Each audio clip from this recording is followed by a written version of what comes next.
So once the narcissist has actually reeled you in, because most narcissists love bomb, not all of them, but most do.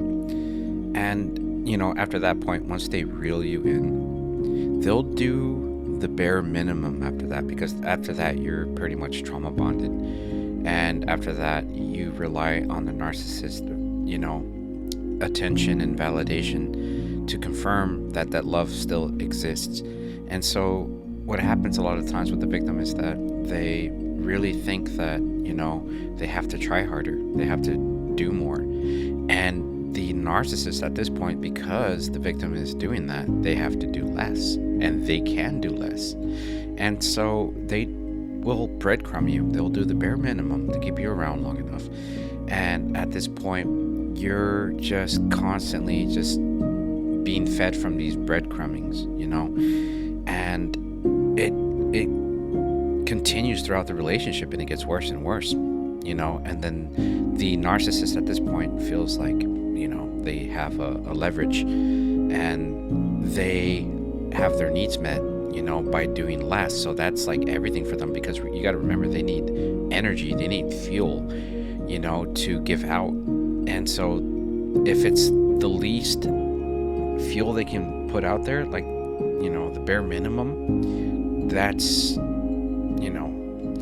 relevant for them, and that's like, ideal for them. And so that's what happens with the victim, is that they get stuck in the cycle. And this, to be fair, the victim doesn't know that, they're a narcissist at this point, but, they get caught up in this weird dynamic in this relationship where they have to give up so much more.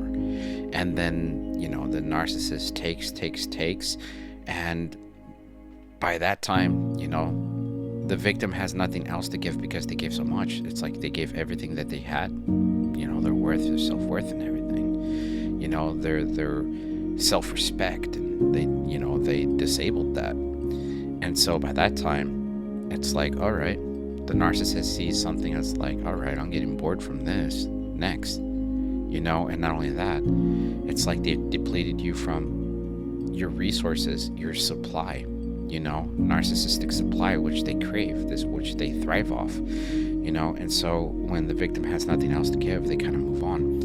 And this is why they always have to have multiple supply, in case that primary source is depleted, and so it's easy for them to move on and to rely on these secondary sources, and and look in that harem to continue replenishing themselves as far as narcissistic supply. And so, yes, the narcissist will give you the bare minimum as far as like, feeling loved, because they don't feel the love, but what happens is that they cognitively could replicate it, where it comes off as love. But, you got to remember, action speaks louder than words, and narcissists are not very good at that. Over time, this is why, the victim usually discards, or they discard you, because it's never meant to work. Especially when someone's who's highly empathetic, who actually has the capacity to love. They crave that. The narcissist will prey on that.